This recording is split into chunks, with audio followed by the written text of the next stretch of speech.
sa Mahiwagang Burnay. Mula sa Mahiwagang Burnay. Sa Mahiwagang Burnay.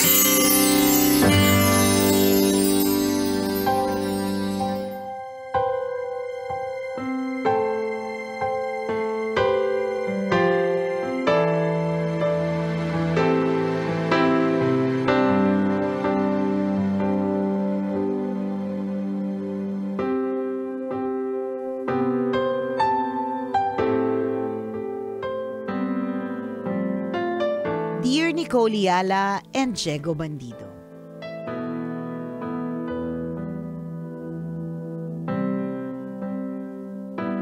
Wait lang po, nagbubukas pa.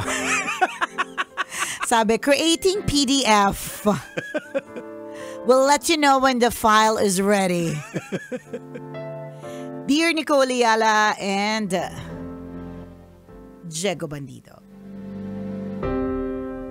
Sa kumikinang natambalan, magandang araw po. Itago niyo na lang po ako sa pangalang Andrea. Gaya po ng ibang listeners ninyo, sumulat po ako dahil naguguluhan ako sa estado ng love life ko ngayon at nais ko pong humingi ng payo.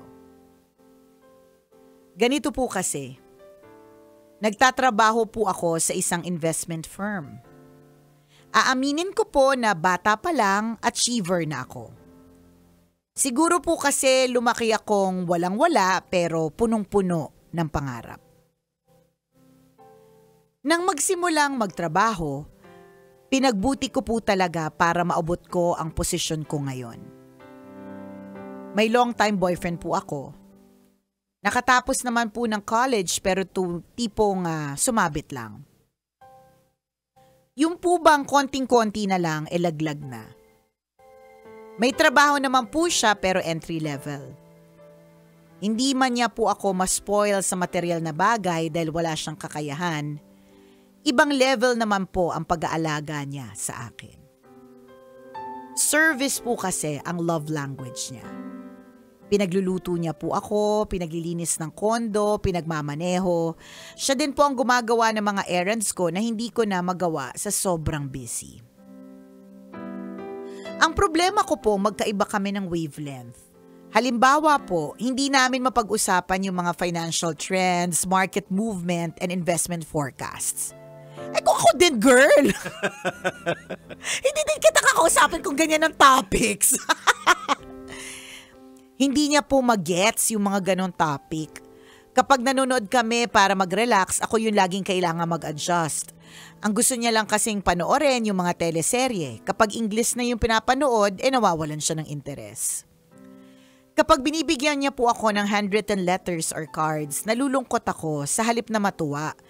Hindi ko po maiwasang bilangin yung mga maling spelling at nakakahilong grammar. Kahit nga punctuation marks, mali-mali. Tambalang kumikinang, napakabait at supportive po ng boyfriend ko sa akin. Ramdam ko po kung gaano niya ako kamahal. Kaya lang po, hindi po kami intellectually compatible. Napapagod na po ako mag-adjust para bumaba sa level niya. Sabi po nila kapag matanda na ang mag-asawa, nagiging matalik na magkaibigan. Kaya kailangan daw po, enjoy kang kausap yung lifetime partner mo. Dito po ako medyo kinakabahan kasi ngayon pa lang po wala kaming masyadong mapag-usapan. Kung kayo po ang nasa kalagayan ko, itutuloy niyo po ba ang relasyon o makikipaghiwalay po habang maaga pa? Salamat po sa inyong payo. Ang inyong kumikinang na tagapakinig, Andrea. Magkalayong nagawa't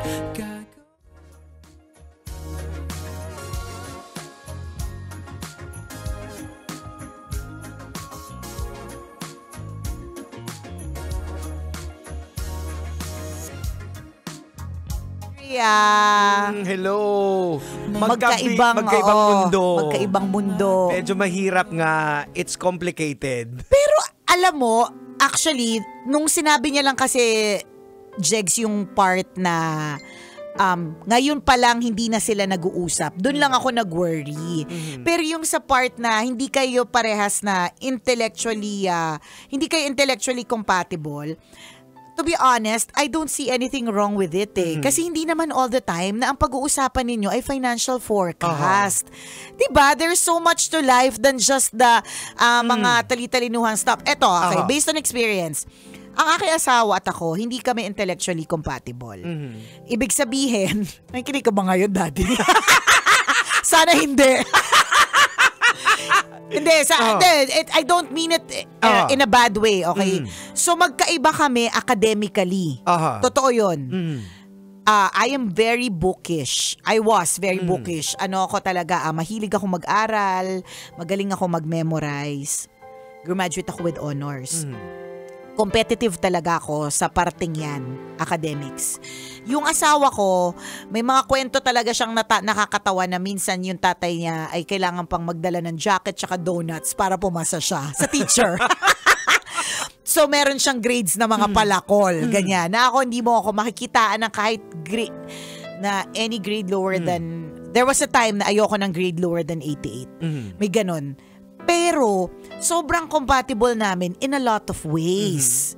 Kasi, at saka, nakuha na namin yung drift Okay, so, pag ang mga bagay-bagay na hindi niya trip, hindi ko ipipilit sa kanya. So, for example, musicals. Yan. Tama ka, perfect.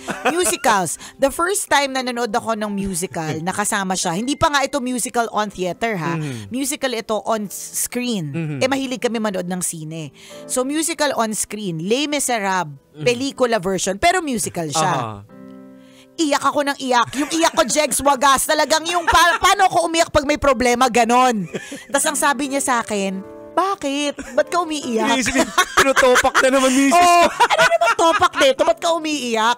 Tapos ako naman, hindi para ipaliwanag ko lang yung mga eksena ni John Valjean, yung mga eksena doon. Parang, ang mental note to self ko na lang, hindi ko na lang siya isasama pag mga musical. Kasi, una, hindi siya mag-enjoy. Kasi nakikita ko, nagme-message na lang siya sa phone.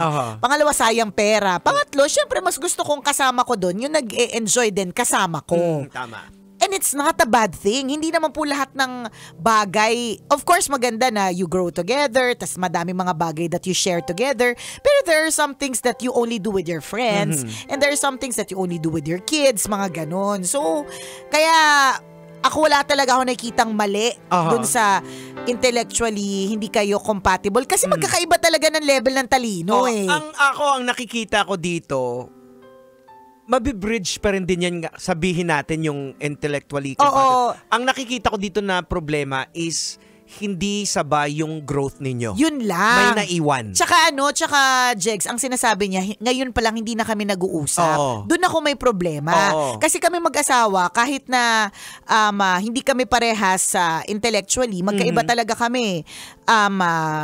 Nag-uusap kami. Ang dami namin daldal. Ayan, sabay kayo natuto correct, diba? Correct. Sabay naming natutunan yung dynamics ng, okay, so, ako naman, pag halimbawa, sobrang Tagalog yung mga pinapanood, hindi naman hindi ako nanonood ng Tagalog, nanonood din ako, pero may mga trip siya na hindi ko trip. Kaya pag nanonood siya noon, hindi ako nanonood, so may mga ganun iba akong ginagawa. Diba? Yabang, kala mo gagaling mag-English. Sabi ko, ano pa nunood sa Netflix? Yun ito Tagalog na, oo, ganon. So, ang ending, kasi siya naman, hindi niya rin trip yung mga series na mga pinapanood ko, yung mga medical, yung mga lolo, yung mga kung anik-anik. So, ang ending, ang dynamics namin is ako, papanoodin ko na lang yan kapag katulog na siya, or hindi niya hawak yung remote, or wala kaming lahat. So, in other words, nakuha na namin yung dynamics na ganon. Kaya sinasabi ko, pwede pa yan. Yun nga lang, ang problema dito sa inyo, ngayon pa lang, hindi na kayo nag-uusap. Ang layo ng dynamics ninyo. Kumbaga nagsimula kayo sa umpisa, di ba? Pero dapat sabay kayong nag-grow Ayan. Ang ano dito kasi lagi kong sinasabi, you empower each other.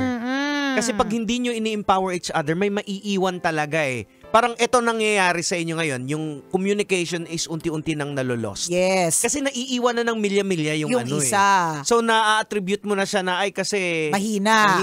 Oo. Na hindi naman. Kasi may kahinaan man siya in terms of that aspect. Grabe naman yung service. Hindi mo mamahalin yan kung wala kayong connection. Wala kayong meeting of the minds Meron at meron. Yun yung umpisa ng relasyon Yes. Meron kang nagustuhan talaga dyan. And sa akin yung sinasabi ni Jegs na magkaiba ng growth mindset na may naiwan, ang nararamdaman ko sa'yo, ate girl, parang masyado ka nang nagmamalaki na wag ganun. Dapat alam din natin kung kailan tayo bababa, alam natin kung yung ganun ba.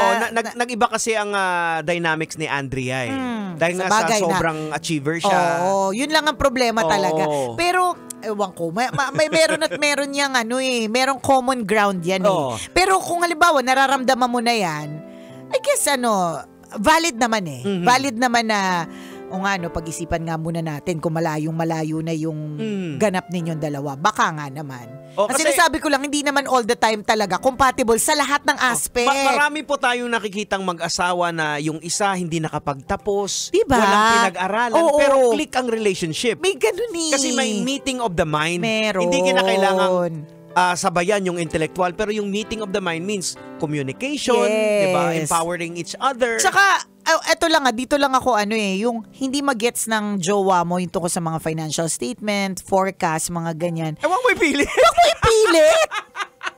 Sabi ko lang yan, Nicole Yala, pinilit mo yung musical sa asawa mo, anong mangyayari sa inyo? Di mag-iinit lang ulo niya, mag-iinit din ang ulo ko. Di ang ending, hindi ko na-enjoy yung musical. Anong adjustment ginawa ko? Hindi kita sasama. Correct. Ibang tao yung tatanungin ko. So kagaya sa dynamics ng pagsasama ni Nicole Yala at saka syempre ng asawa niya, inanap nila yung common ground. Yes. Saan ba yung walang conflict? Doon tayo. Doon kami. So mahilig kaming kumain. Yan. Mahilig kami mag-travel. Diba? There was a time na sa sobrang alam ni Ren na hindi siya magandang kasama pagdating sa concert, na hinayaan niya ako manood ng concert sa ibang bansa kasama yung mga kaibigan ko. Even if lagi kami nagta-travel together, hinayaan niya, inalaw niya talaga akong pumunta ng Taiwan para manood ng Coldplay.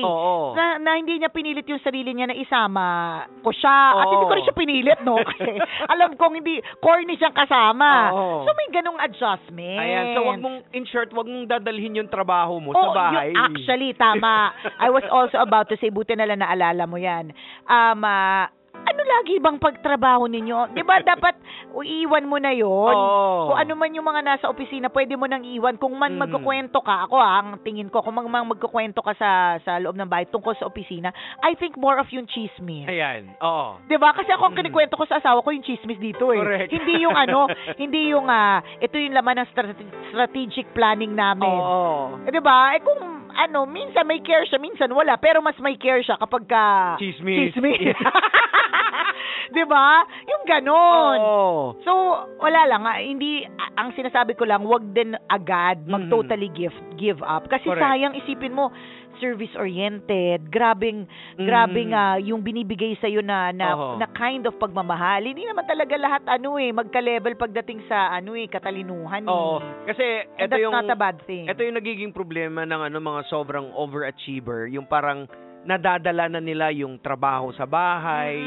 Dahil medyo siguro hindi na-satisfy yung utak nila doon sa discussion. Gusto ituloy ang discussion sa bahay. Sa loob ng bahay. So nagkakaroon ng frustration ngayon kasi yung kinakausap mo, wala namang kaalam-alam. Wala naman, di namang relate. Diba? So the best way talaga is look for the common ground, then doon kayo mag-usap. At doon mangyayari yung meeting of the mind. At doon mag-thrive. Correct. Doon magbabanggaan. Correct. Doon magkakaroon ng... Sa common and comfort zone ninyo. Yes. Napiling ko meron Meron. Meron at meron yan. And then tsaka alam mo, dito din pinapaalala sa atin na yung tinatawag na submission ng kunyari magiging wife ka to your husband. Ba't tumatawag tong asawa ko? Yun. Ba't ka tumatawag? Kasi tinira mo daw siya. Baka may nangyayari sa ere. Kasi hindi ko tumatawag pag may nangyayari sa ere. Meron ba? Wala. Chill nawala daw yung volume natin. Anong nawala? Saan? Sa live? Sa live ba o sa radyo? Problema na nila yun. Basta tayo tuloy-tuloy. Basta kami tuloy-tuloy. Baka sa live? Facebook? Ay, siguro wala baka. Tayong, kaya siya tumatawag. Dito so far, okay naman yung okay signal naman natin. kami. Anyways, di ba? So yun, katulad nito, ito yung mga nangingialam siya sa trabaho ko. Pagka tumatawag siya na alam niya nagtatambalan, ibig sabihin may nangyayari. Hindi lang natin nababasa. Yung audio, baka wala. Correct, yung mga ganon. So, may ganong meeting of the minds. Ayan. Pero pag talitalinuhan, huwag mga... mong ipilit yung halimbawa, pag-usapan ako, sa asawa ko, pag-usapan, alam mo yung strat plan namin. Oo, ganito, hindi. Diba? Doon ko minsan nga nagtatanong siya, anong nangyari sa strat plan niyo? Ayos lang. Okay lang, hindi ko naman dinidiscuss kasi alam ko, alam ba, sino naman, hindi mo naman kilala yung mga pinag-uusapan namin. Kaya diba? nga, totoo din. Ito na lang yung pag-usapan natin. Yan. Kaya nung chismis. Sinong ineme ni Eme? Oo. Nagka-emehan. Ayan. Ganon. Doon kayo sa common ground. Yes. Yun ang pag-usapan nyo. Dahil meron at meron yan. Ha? Ayan. Ay, nako. So, Andrea. Wag ka, tsaka magpapasko mo, wala ka ng jowa dahil sa Correct. talitalinuhan mo. Oo. O, hindi, babalik ako dun sa sinasabing submission, diba? Na you submit pagka, there are so many times na nagugulat yung mga ibang tao kapag ka sinasabi kong submissive ako sa asawa. Kasi, of course, ko 'di ba, maingay, magulo, extrovert. Kung titingnan alpha. Alpha, 'di ba? Walang naniniwalang hindi ako alpha sa bahay, 'di ba? Alpha, maybe alpha ako sa bahay pero masikip na alpha. Alam mo yan, yung masikip na version na alpha. Ganon. Well, ganon din naman sa amin sa dynamics namin, si Let. Pag nakikita ng mga kapatid niya, parang strong yung personality. Akala niya din na parang siya yung nagdidikta at nagdidesisyon. Pero eventually, ang pinoproseso namin yan. At the end of the day, ako pa rin magdidesisyon as the head of the family. Correct. Ganon. So, yun. Feeling ko, Jegs, magiging problema din to ni Andrea. Kasi baka mamaya, hindi niya gusto yung parang pagdedesisyon nung kanyang jowa. Yun, isa pa yan. Yun din. Oo. Yan din yung mga facts to consider. Kasi yan again, nakadesign tayo ni God na ang head of the family is yung lalaki, tapos submissive yung wife, at saka syempre, kasama dyan na mamahalin din ng lalaki yung babae. Yes. So kung medyo iibahin mo yung kung paano tayo dinesign, doon ko minsan nakikita mo nag-struggle yung isang relasyon, magulo. Na kasi hindi yung design Parang pwede mo siyang ipilit for a while. Kaya siguro ngayon pa lang, di ba yun naman ang tanong niya habang maaga pa, habang di pa nagpo-propose, habang di pa umaabot sa simbahan, di ba? Yung ganong eksena. Well, let's see. Malay mo, baka sa mga sinabi namin, based on our experiences yung pinagsasabi naman namin dito, baka lang, tingnan mo lang, silipin mo lang. Yes. Baka hindi namin alam, baka may mga sumusulsol sa correct. trabaho. Ano ba yun yung mo? Asawa, yung boyfriend mo parang naman. Dapat dyan, alam niya rin din yung paano kung nakakapag-meet ka ng mga kliyente tapos wala siyang alam. Diba? Kaya tayo, di ba, simple lang yun Tama naman yung mga sulsul na yan. Simple lang hindi mo sasama pag may client meeting. Tama. Di ba? Hindi mo kailangan laging kasama Di ba? So there is a turnaround Meron talaga siyang way. Pero dapat willing ka.